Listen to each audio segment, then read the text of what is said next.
establecíamos síndrome para llegar finalmente a lo que viene a ser el diagnóstico etiológico, el cual es lo que el paciente quiere, lo que nosotros buscamos para poder prescribir.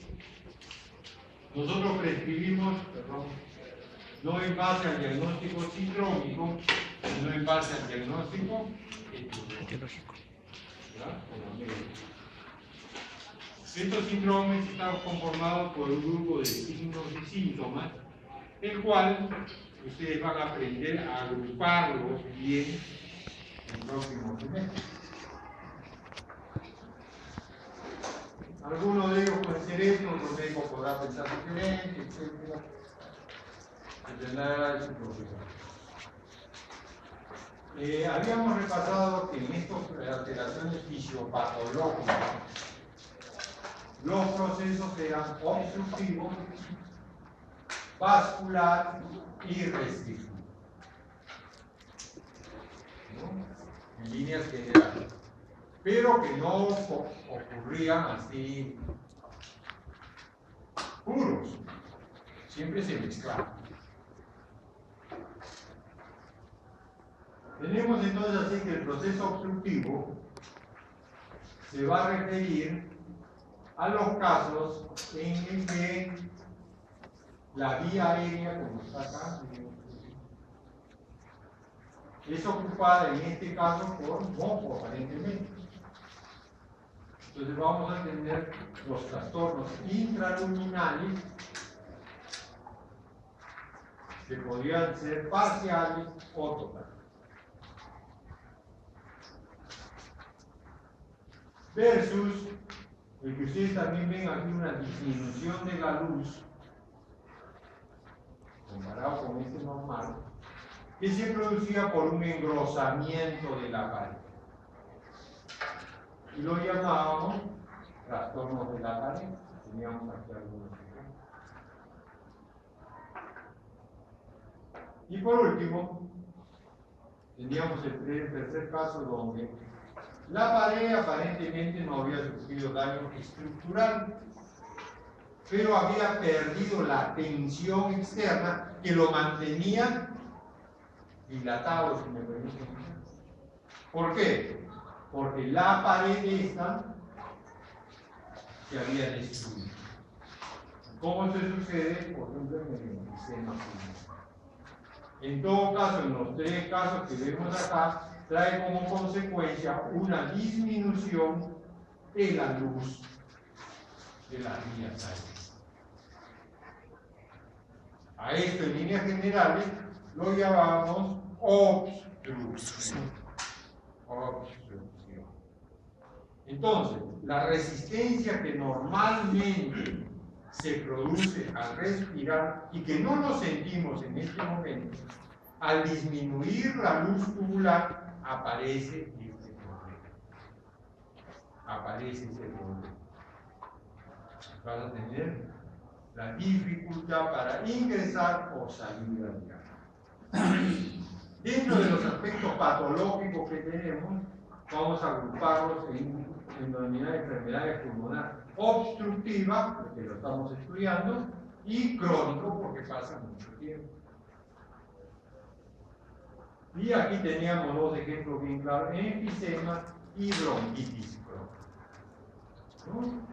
¿Qué cosa es el enfisema? Como vemos acá, bien, es una coliflor bonita.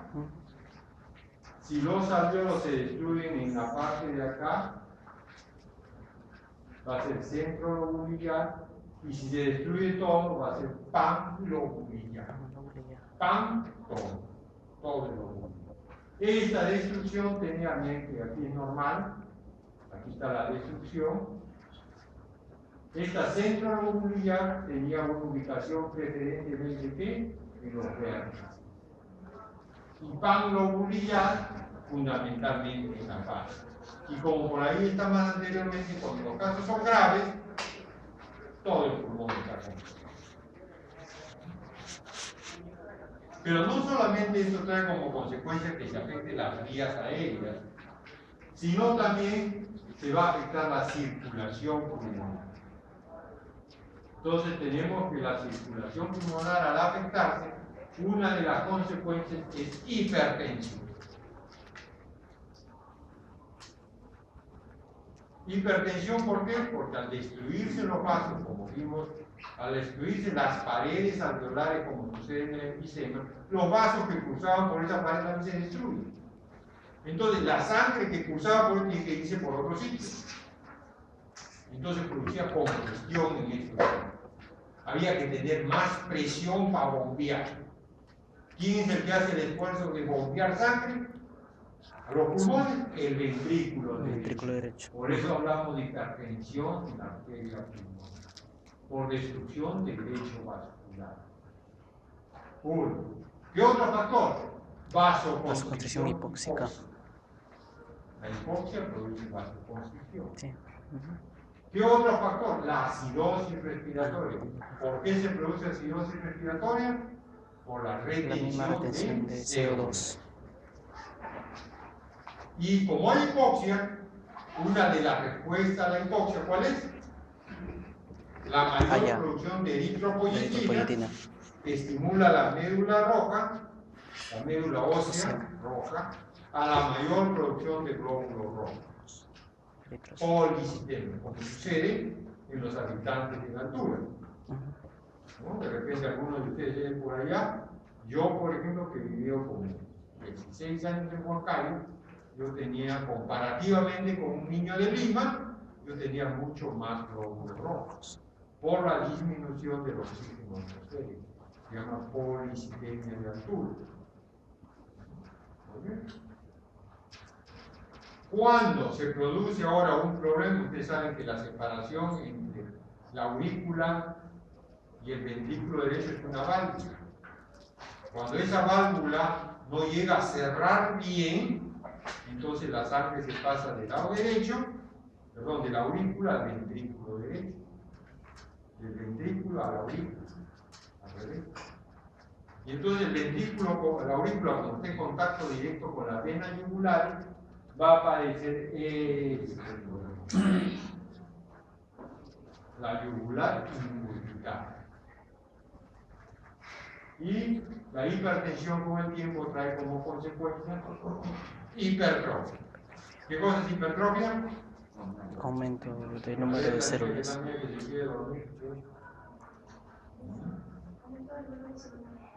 Aumento volumen celular. ¿Será volumen celular?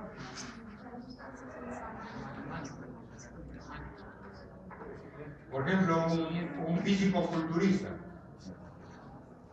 ¿Aumenta el volumen celular o el número de células? El número de células. Hipertrofia es el tamaño de las células. ¿No? De repente mayor cantidad de fibras de actina y miocina y todo eso. Bueno, cuando hay el corazón tiene que ejercer contra la presión, mucha presión, entonces va a producirse una hipertrofia ventricular. En este sentido, el problema obstructivo trae como consecuencia dos cosas que vamos a ver después, o que ya lo revisamos también el año pasado, el espacio muerto alveolar, que se produce en el EPOC A, y que tenemos como ejemplo, por ejemplo, en el enfisema. El otro caso obstructivo es el de la bronquitis crónica o la clásica tos de fumador, ¿no? Donde la característica es excesiva producción de moco. Con el tiempo trae fibrosis. Y miren ustedes aquí que las glándulas mucosas normalmente son de este grosor. Miren cómo se produce. Esto lo medía con el índice de Rey, el cual aquí vemos que aquí casi el 10% de todo esto. Y sin embargo aquí puede ser más o menos 70%.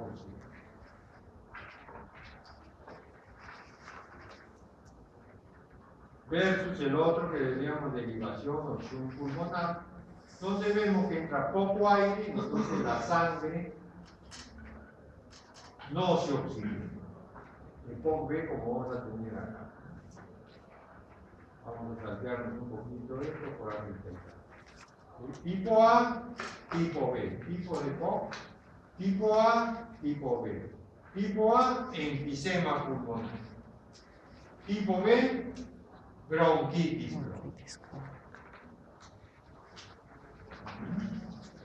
Una de las características importantes del proceso obstructivo es este test, el volumen expiratorio forzado o capacidad vital cronometrada. ¿Qué es capacidad vital? A ver quién se acuerda, a ver tú de Polo Verde. ¿Qué es capacidad vital?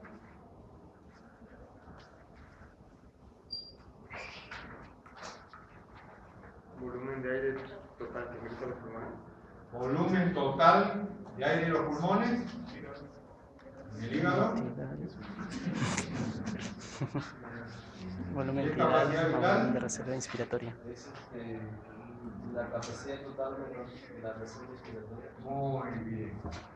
La capacidad pulmonar total menos la el reserva. volumen Residual. También puede definir, miren, yo lleno bien mis pulmones de aire y boto. Todo el aire que puedo botar se llama capacidad vital. Ahora, si yo me someto a un aparato como un espirómetro, creo que está por acá, ahí está, El pirómetro. y mido en cuánto tiempo boto esta capacidad vital, se va a llamar capacidad vital cronometrada. Cronometrada. ¿Cuánto debo botar? En el primer segundo debo botar 86%. En el segundo segundo, más o menos, en el tercer, 96%. Es normal cuando uno no tiene obstrucción. ¿Ven? Aquí como planteo. El volumen expiratorio completo me pone un poquito seguro. Si nosotros tenemos debajo de una curva flujo-volumen, miren, la línea es entrecortada de lo normal. Imagínense cada uno, por favor, igual. Bote todo el aire que puedan. Ahora lleno.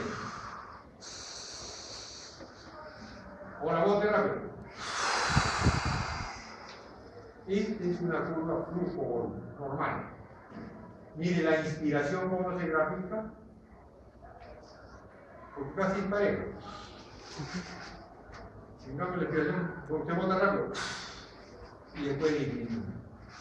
Eso se hace en un pletismógrafo corporal o un neumotacógrafo y se grafica normalmente. Las líneas rojas que están aquí, en el caso de un EPOC o en el caso de una obstrucción de las vías aéreas superiores, por un bronquio.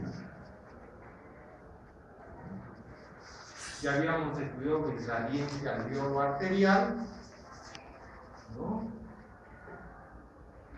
¿Qué cosa se refería? Y este gradiente alveolar normalmente existe para el oxígeno, para depender de la capacidad de difusión del oxígeno a través de la membrana.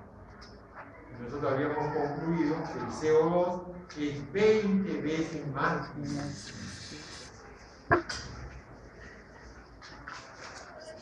Aquí tenemos los dos tipos de POC que ya les dije hace un momento, y uno de los ejemplos de que vamos a revisar ahora con más amplitud viene a ser el asma.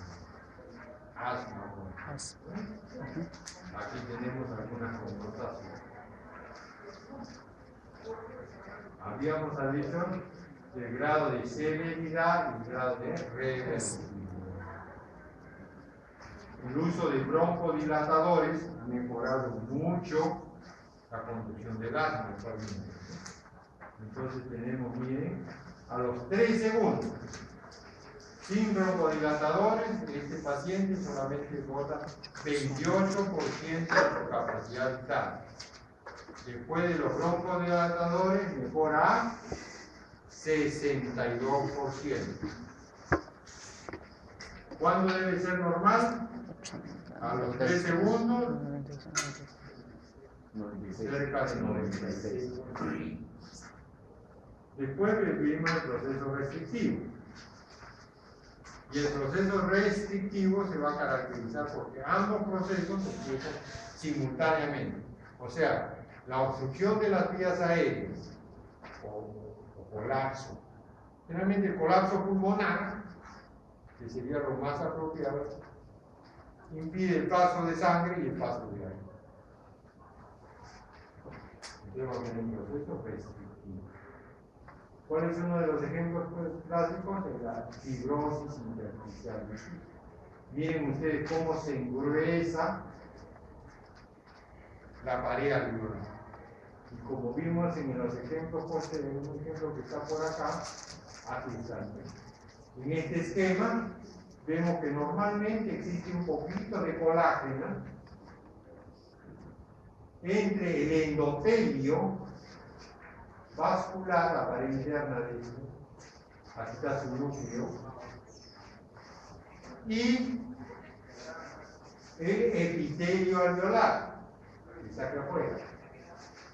Aquí está su núcleo, el resto de la estructura celular. Entonces, entre ambos está el intersticio. Mira, ¿cuánto intersticio hay? Intersticio.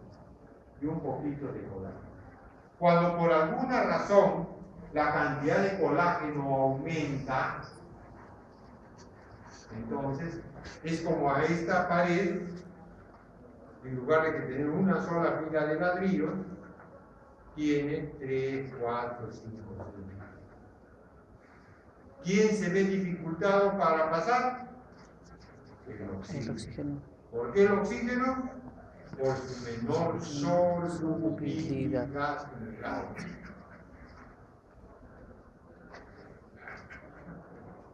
Y aquí tenemos la característica de esto. También habíamos pasado algunas láminas. Pero ¿qué otra cosa produce procesos restrictivos? Lesiones que ocupan espacio. Por ejemplo, una neumonía. ¿Qué es neumonía? Todo un glóbulo se llena de pus. O sea, esta aula, en lugar de que haya alumnos, la llenan, por decirte, ¿de qué? De carpeta malograda. Para reparar. Ya no podemos entrar, ya no funciona como. Los alveolos pulmonares deben tener aire. Por el proceso infeccioso, inflamatorio, se llena de pus. Ya no entra aire. ¿Qué cosa es un quiste? Una estructura global o ovoide llena de algún líquido. Por ejemplo, el quiste hidatídico. O esta misma estructura llena de pus, un absceso pulmonar. O por último, esta estructura, pero que viene a ser de proliferación de células malignas.